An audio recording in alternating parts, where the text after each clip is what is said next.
नमस्कार फ्रेंड्स, मी विशाखा आंबोळकर माझ्या चॅनलच्या एका नवीन व्हिडिओमध्ये तुमचं खूप खूप स्वागत करते। आणि आज मी बनवलंय मस्तपैकी झणझणीत असं बकऱ्याचं मटण। तर ते मी आमच्या कोकणी पद्धतीने कसं बनवलं तर त्याची रेसिपी तुम्हाला मी सांगणार आहे। तर व्हिडिओ शेवटपर्यंत बघा आणि व्हिडिओ आवडला तर लाईक शेअर सबस्क्राइब सुद्धा करा।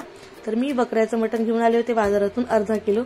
तर मटण एकदम फ्रेश आहे, तुम्ही बघू शकता, एकदम लाल लाल एकदम ताजं मटण आहे। तर आता मी ते काही मोठे काप असले तर त्याचे बारीक तुकडे करून घेते आणि स्वच्छ पाण्याने धुवून घेते। तर मी कापून स्वच्छ पाण्याने धुवून घेतले। त्यामध्ये घातले 1 चमचा अद्रक लसूण पेस्ट आणि कोथिंबीर पण ऍड आहे त्यामध्ये। सो अद्रक लसूण कोथिंबीर पेस्ट आणि ती आता पूर्ण मटणला लावून घेणार आहे, वरपासून खालपर्यंत पूर्ण मटणला लागलं पाहिजे सगळीकडे। आणि मटण आपल्याला अर्धा तास तरी मॅरिनेट करून ठेवायचं आहे। सो अद्रक लसूण पेस्ट लावून झालेली आहे। त्यानंतर घालणार आहे मी त्यामध्ये मसाले। तर 1 चमचा घातले हळदी पावडर आणि 2 चमचा घालणार आहे आमचा कोकणी मसाला। सर्व मसाले त्यामध्ये गरम मसाले ऍड असतात, त्यामुळे गरम मसाला घालायची एक्स्ट्रा काही गरज नाही। तर हा आमचा कोकणी मसाला आहे।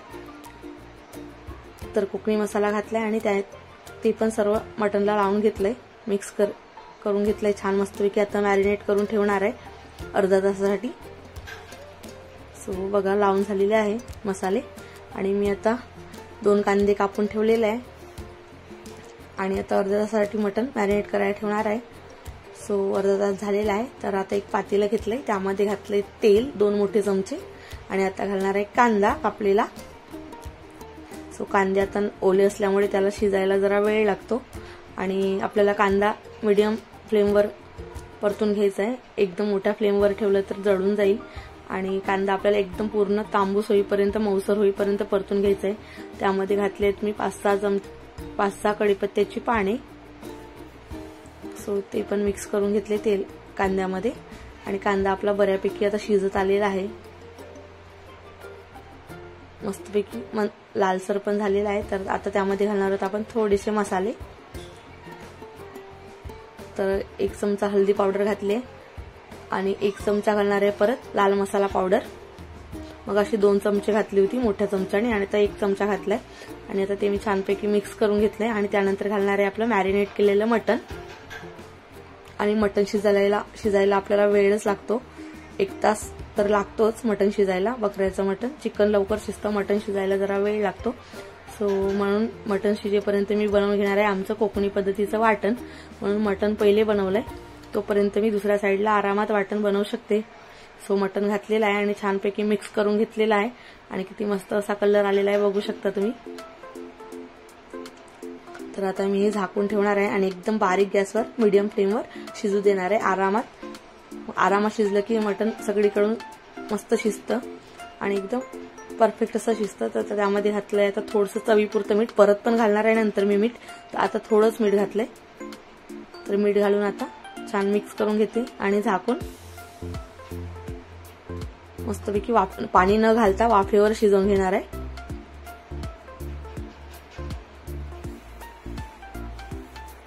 तर आता झाकण ठेवते आणि वाफेवर शिजायला ठेवते, तोपर्यंत मी हे वाटणाचं साहित्य काढून ठेवलेलं आहे। तर सो एक घेतलंय पूर्ण लसणाचं गड्ड आणि 2 मोठे स्लाइस मध्ये कांदे कापून घेतलेत, अर्धी वाटी सुकं खोबरं बारीक किसून घेतलंय आणि 1 इंच आल्याचे तुकडे घेतलेत। तर ही आहे माझं तवा भाकरी बनवायचा, त्याच्यावरच मी भाजणार आहे, विळाचा आहे। तर आता पहिले कांदा भाजून घेते। खोबरं किसून घेतल्यामुळे त्याला जास्त वेळ लागणार नाही भाजायला, म्हणून कांदा भाजून घेते आधी।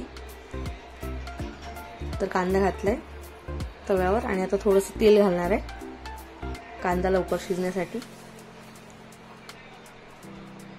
तर कांदा आपल्याला एकदम जाळायचा नाहीये, मीडियम फ्लेमवरच तो पण भाजून घ्यायचा आहे, सगळीकडून भाजली समप्रमाणात। तर मस्त कांदा आपला भाजत आलेला आहे। त्यामध्ये घालणार आहे मी आता लसूण, 10-12 अंदाजे असतील लसणाच्या पाकळ्या आणि अद्रक घालणार आहे। आणि आधी पण आपण अद्रक लसणाची पेस्ट लावली होती, त्यामुळे आता जास्त घालायची गरज नाही। सो कांदा, लसूण आणि अद्रक आपलं भाजतंय। त्यानंतर घालणार आहोत आपण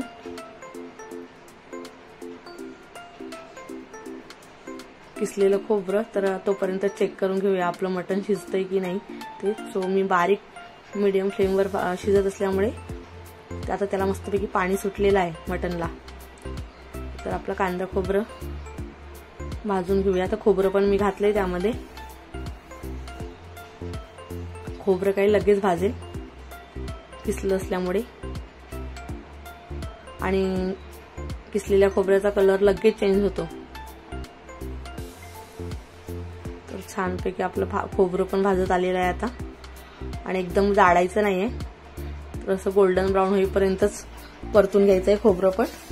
तर आता झालेलं आहे, आणि आता मी बंद करून ठेवते। बघा अशा प्रकारे भाजून घ्यायचंय। आणि मी कोथिंबीर स्किप केली आहे, कोथिंबीर पण घालू शकता, पण मी कोथिंबीर नाही। तर आपलं वाटण मस्तपैकी थंड झालेलं आहे। आता मी मिक्सरला वाटून घेते, आणि आपलं मटण पण अर्ध शिजलेलं आहे।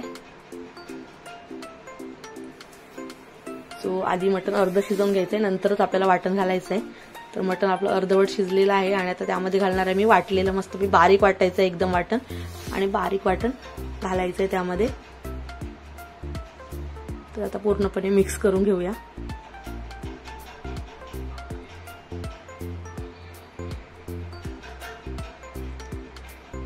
जास्त वाटण पण किंवा जास्त खोबरं पण टाकलं तर मग एकदमच खोबरं खाल्ल्यासारखं लागतं, म्हणून जास्त खोबरं पण नाही टाकायचंय, आणि एकदम सर्व समप्रमाणातच घ्यायचंय।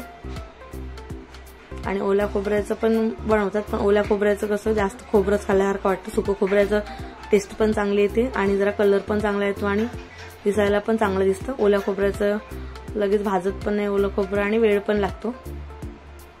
सो मस्तपैकी आपलं मटण मी मिक्स करून घेतलंय वाटण त्यामध्ये, मटणामध्ये। आता घालणार आहे मिक्सरचं भांडं धुवून पाणी घालणार आहे, वाटण लागलेलं आहे त्याला। सो आता जास्त शिजवायचं नाही, ऑलरेडी शिजलंच आहे मटण अर्धवट।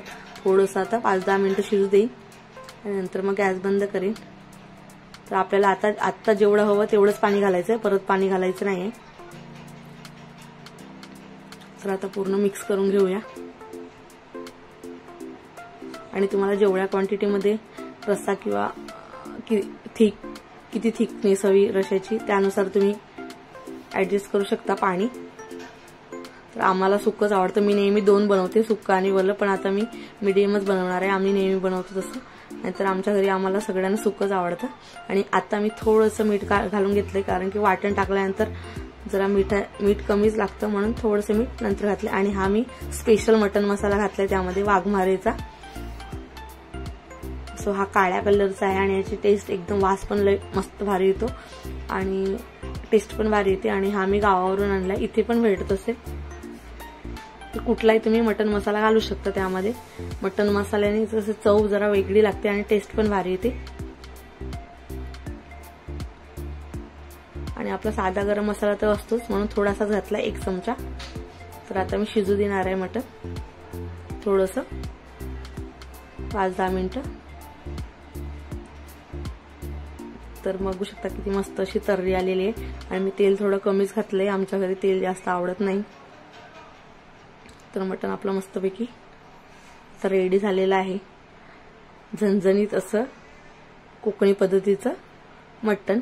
तर तुम्हाला व्हिडिओ आवडला तर लाईक करा, शेअर करा, सबस्क्राईब करा माझ्या चॅनलला, आणि भेटूया परत पुढच्या व्हिडिओमध्ये। तोपर्यंत बाय।